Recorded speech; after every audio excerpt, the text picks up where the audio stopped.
Lucas capítulo 12, de 13 a 20. Por isso que eu falo, quando você está ofertando aqui na igreja, você está ofertando em algo que é para a eternidade. E o nosso Deus é um Deus de princípios. O que era no passado vale hoje. A igreja, ela tem métodos diferentes. Eu sou batista desde que nasci, desde criancinha. E, gente, na igreja que eu nasci e fui apresentado, se tivesse um movimento desse que a gente fez aqui, meu Deus, o pastor já estava na rua. Coreografia, nem sonho. Bateria, Deus me livre. Pois é, princípios são imutáveis. Fala para quem está do seu lado, os princípios de Deus são imutáveis. E nós não estamos aqui, meus queridos, para mudar princípios, nós vamos mudar costumes. Eu fui pastor de uma igreja em Cachoeiro, o pastor Robson até pregou lá algumas vezes, e nessa igreja, quando nós chegamos lá, não tinha jovem, uma igreja de 50 anos, não tinha jovem, a igreja só tinha adulto. O coral, a igreja fez 50 anos quando eu cheguei, o coral da igreja cantava todo domingo, os fundadores é que cantavam, você imagina. 50 anos, no mínimo, o mais novo tinha 70 anos. Era assim, até chegar lá em cima, abrir a pasta para cantar os mesmos hinos que cantavam, levava quase 15 minutos. E aí, meus queridos, eu cheguei nessa igreja, jeito meio jovem nosso, de trabalhar e tal, e foi chegando jovem, e no culto, os jovens começam, o jovem não pode ficar parado, o jovem gosta de pular, dá vontade de correr, dá vontade de dançar, dá vontade, o jovem dá vontade de tudo. Mas tem que dar vontade de ler a Bíblia, de orar, tem que dar vontade dessas coisas também. E aí, um dia um diácono chegou para mim e falou: pastor, a gente gosta muito do senhor. Eu visitava muito com eles, a gente trabalhava muito junto. Isso. A gente gosta do senhor, mas pastor, o senhor bagunçou essa igreja, pastor. Esse monte de jovem pulando, correndo. Aí, depois que ele terminou, eu falei assim: meu irmão, quem está pulando? Aí eu comecei a citar.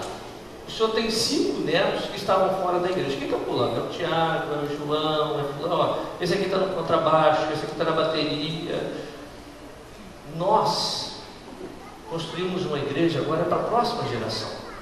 Meus queridos, nós já temos que planejar a igreja para essas criancinhas que estão nascendo. A igreja, ela tem que estar mudando a forma de trabalhar a cada dia. Nós temos que falar a linguagem dos jovens. Quantos tem menos de 30 anos aqui? Levanta a mão. Menos de 30 anos. Pela fé. Essa igreja para os jovens, Daniel, você é da minha idade, rapaz, levanta a mão não. Mas os princípios, eles são eternos, nós não podemos quebrá-los. Porque se você quebrar um princípio, o princípio te quebra. Então os princípios são imutáveis. Vamos lá para Lucas capítulo 12, a partir do versículo 13. Diz assim: alguém da multidão lhe disse: mestre, disse a meu irmão que divida a herança comigo. Respondeu-lhe Jesus: homem, quem me designou juiz ou árbitro entre vocês? Então lhes disse: cuidado, fiquem de sobreaviso contra todo tipo de ganância. A vida de um homem não consiste na quantidade dos seus bens. Então lhes contou esta parábola: a terra de certo homem rico produziu muito. Ele pensou consigo mesmo: o que vou fazer? Não tenho onde armazenar minha colheita. Então disse: já sei o que vou fazer. Vou derrubar os meus celeiros e construir outros maiores, e ali guardarei toda a minha safra e todos os meus bens. E direi a mim mesmo, a minha alma: você tem grande quantidade de bens armazenados para muitos anos. Descanse, coma, beba e alegre-se. Contudo, Deus lhe disse: insensato, esta mesma noite a sua vida lhe será exigida. Então, quem ficará com o que você preparou? Como eu falei, meus queridos, os princípios de Deus, eles vão nos colocar no prumo. E Deus só corrige quem Ele ama. E Deus te ama do jeito que você é, mas Ele se recusa a manter você da forma como você está. Acho que eu preciso do outro microfone, senão não deu problema. Ele se recusa a deixar do jeito que você está. Estão ouvindo bem atrás? Tranquilo? Tá? E ele se recusa a deixar do jeito que você está, porque Deus quer transformar a sua vida. Deus quer transformar a maneira dele. Provérbios diz que a vereda do justo é como a luz da aurora que vai brilhando dia a dia até se tornar dia perfeito. Deus quer que você seja dia perfeito. E por isso Ele vai trabalhar a sua vida todo dia. E Ele vai te moldar para que você chegue no princípio dele. Aí lá no versículo 21, a palavra diz assim: assim acontece com quem guarda para si riquezas, mas não é rico para com Deus. No versículo 19 ele diz, né? E direi à minha alma: você tem grande quantidade de bens, armazenado para muitos anos, descansa. Meus queridos, a alma, ela come, ela goza, ela folga, mas a alma não enche o espírito. A alma não alimenta o espírito. A alma tem a sede e a ganância dela.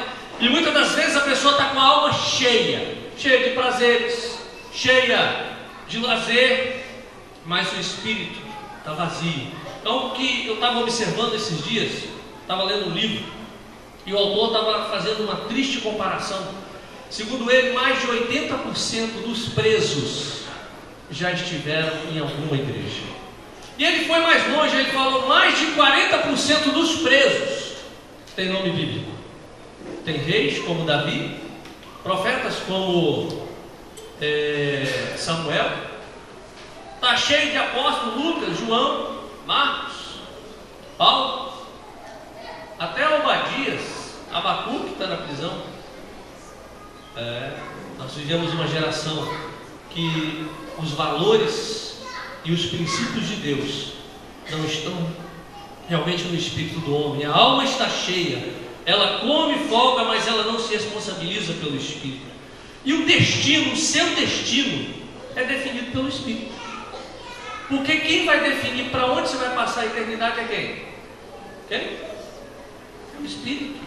A alma não. A alma, como o corpo ele vai ficar aqui mesmo. Porque o seu corpo é pó, é o pó da terra, e ele vai voltar ao pó.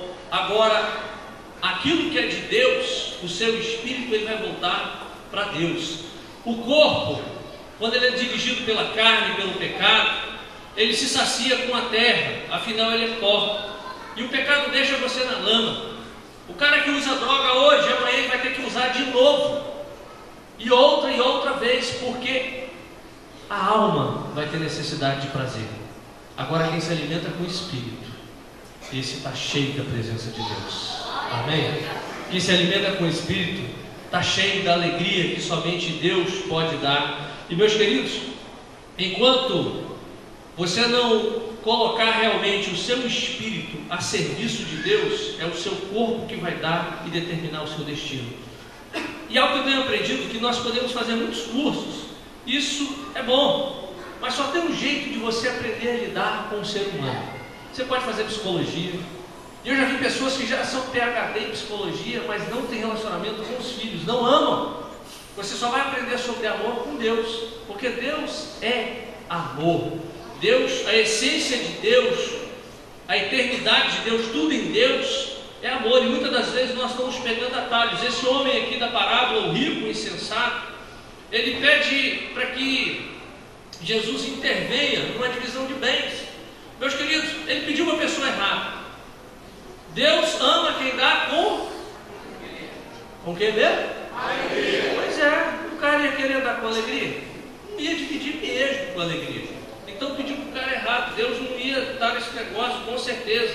Deus, ele não quer o dinheiro de quem não dá com alegria. Quando Deus quis se relacionar com o homem, Deus se relacionou com uma prova de amor. Ele manda seu filho. Ele não manda a Bíblia, ele manda o filho. E meus queridos, quando nós queremos nos relacionar com pessoas, é através do amor.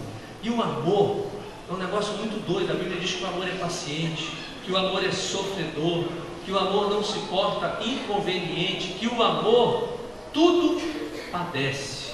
É difícil amar, não é verdade? E a Bíblia diz que o homem bom, ele traz do seu bom tesouro coisas boas. Então você só vai conseguir dar aquilo que está no seu bom tesouro, aquilo que está dentro de você. Se você não está cheio de Deus, você vai dar o que para os outros? Como pode uma família se aprumar quando a base da família é o dinheiro e não o amor? Na verdade, como pode uma igreja romper se a base não é o amor? Como pode um casamento romper se a base não é o amor? Nós só vamos reproduzir aquilo que nós somos. Você não vai reproduzir nos outros o seu conhecimento. Conhecimento é bom, mas você só reproduz o que você é. Nós só podemos dar o que nós temos. Como eu disse aqui uma vez, quando você pisa numa flor, ela solta o quê? Perfume, né? Perfume. Agora quando você pisa em estrume, o que sobe? E tem gente que é assim, está lá quietinho, pisou nele, você descobre o que é. Se ele é estrume ou se ele é flor. Porque é isso que vai determinar como nós estamos. E meus queridos, eu estava vendo esses dias um filme, né? Lutador de boxe. É interessante que o lutador de boxe, o treinador bateu tanto na cara daquele homem, e ele batia e falava: você é bom, você vai conseguir, você pode, você vai vencer. E batia, quanto mais batia, mais esperto o cara ficava. E o cara já saiu e partiu para cima. E Deus de vez em quando faz esse negócio com a gente. Deus chega e: você é bom. Já fez isso com quem está do seu lado? Pior que se bater tem que virar o outro lado, né? A Bíblia diz que tem que virar o outro lado. Mas às vezes Deus nos chacoalha para mostrar que nós podemos, que nós somos bons, que nós temos capacidade. E meus queridos, avivamento é um rio que corre de dentro de você. Você pode, você vai conseguir, se você realmente colocar os valores no lugar certo. E eu profetizo sobre a sua vida, que você vai ser próspero, amém? Você recebe isso na sua vida? Mas você não pode ser um insensato, porque o dinheiro ele pode comprar uma casa, mas ele não compra um lar. O dinheiro pode comprar bajuladores, mas não compra amigos. Não é verdade? O dinheiro é bom, mas o dinheiro não é a coisa mais importante. Ele compra presentes, mas ele não compra amor. É igual a história do menino que o pai era um médico muito famoso e o pai muito ocupado. E o menino sempre queria falar com o pai, e o pai: não, meu filho, eu estou muito ocupado, o senhor não sabe quanto custa a minha hora é muito cara. E o menino ligou para a secretária e perguntou quanto era uma consulta. E era realmente muito cara a consulta dele. 50 minutos era uma fortuna. E aquele menino juntou durante quase um ano a mesada e marcou a consulta. E quando o médico falou: entra o próximo paciente, entrou o filho. Eu falo: mãe, agora o senhor vai me ouvir durante 50 minutos. Eu comprei o seu tempo. Meus queridos, às vezes nós estamos trabalhando, nós estamos investindo. Você está trabalhando por coisas e você está esquecendo qual é a coisa mais importante da sua casa. Qual é a coisa mais importante dentro da sua casa? Qual é a coisa que tem mais valor dentro da sua família?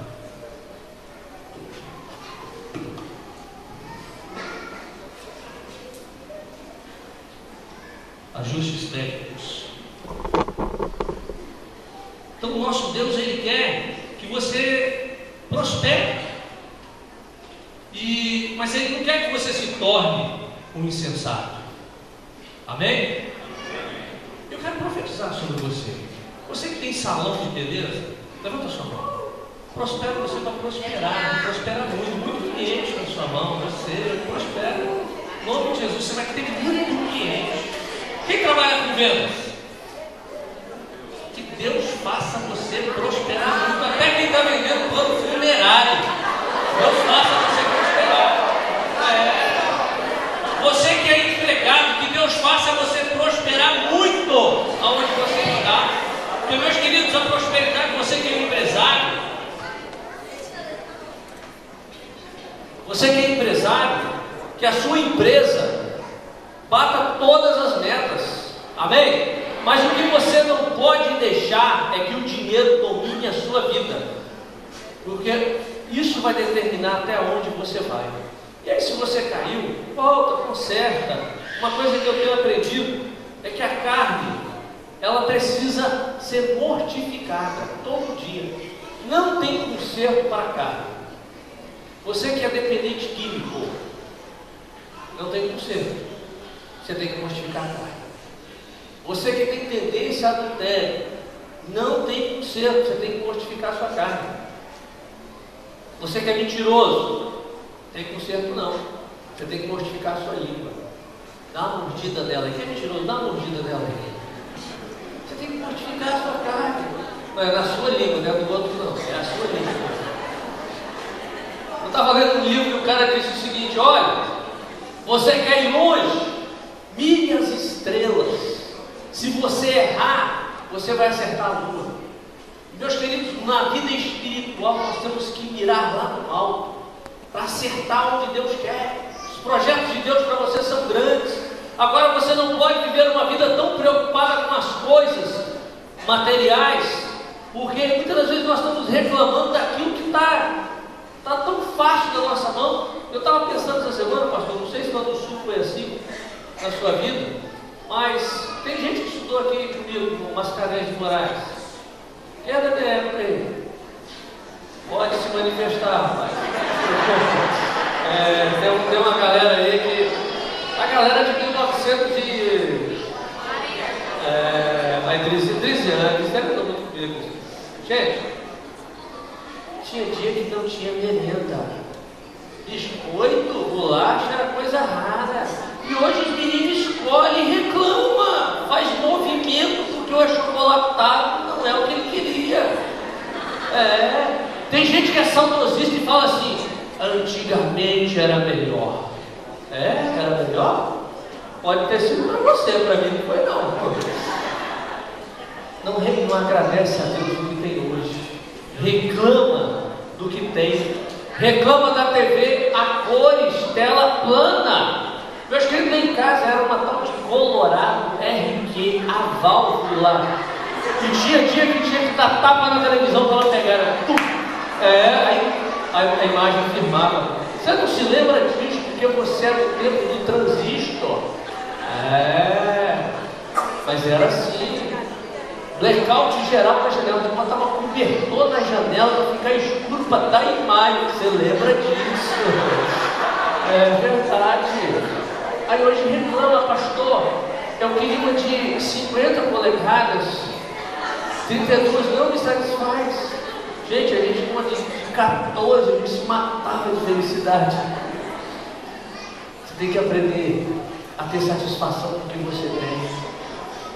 Porque se a sua alma não estiver satisfeita, meus queridos, os projetos de Deus, as riquezas de Deus na eternidade, não juntarão. Você sempre vai estar correndo atrás de riqueza. E algo que eu quero dizer para você: quem corre atrás de riqueza faz dívida. E faz muita dívida. E aí, quando Deus mede alguém, Ele mede pelo coração, Deus não mede pela cabeça. E às vezes a pessoa fica reclamando, fica sempre dizendo: eu quero celeiros maiores. E uma coisa que eu tenho aprendido que é bom para dar desculpas, raramente é bom em alguma coisa. E quando Deus começa a medir, Ele vai medir qual é o tamanho do seu coração. E uma coisa que Deus tem falado muito comigo é que quando nós perdoamos, a pessoa que você perdoou tem que voltar à posição antiga que ele tinha no seu coração. Pastor, eu amo, perdoei, mas meu irmão, perdoar é trazer para a posição antiga. Você sabe por que Deus mostrou isso? Quando Deus nos perdoou, Ele nos devolveu a posição de filhos. Ele devolveu a posição de Adão. O perdão que Deus quer que eu e você tenhamos para o próximo é o mesmo de Jesus. Trazer para a posição anterior. É difícil? É por isso que nós precisamos dele. É por isso que algo que nós temos que entender, eu sempre tenho dito isso aqui, nós nos comparamos ao povo quando sai do Egito e caminha pelo deserto. Eles construíam casas? Hein? Não. Eles moravam em quê? Tendas. Por que eles moravam em tendas? Porque havia uma nuvem e uma coluna de fogo. E quando a nuvem se movia, a nuvem era a presença de Deus, quando a nuvem se movia, tinha que desmontar o acampamento e seguir a nuvem. Meus queridos, nós estamos passando por esse lugar. A nuvem está passando, você não pode construir valores aqui que não são valores eternos de Deus. Por isso é que tem muita gente frustrada. vivendo uma vida miserável, porque está tão preocupado com os tesouros da terra, e esquecendo os tesouros dos céus. Eu nem sei por que Deus me colocou esse texto no meu coração para pregar nessa noite. Eu já tinha colocado outro texto, mas Deus falou no meu coração nessa noite, algo muito profundo agora à tarde, e tem a ver com perdão. Uma frase pode mudar a história. Cadê o tecladista? Aonde está o meu tecladista favorito? Ou Daílson, ou Cleiton. Meus queridos,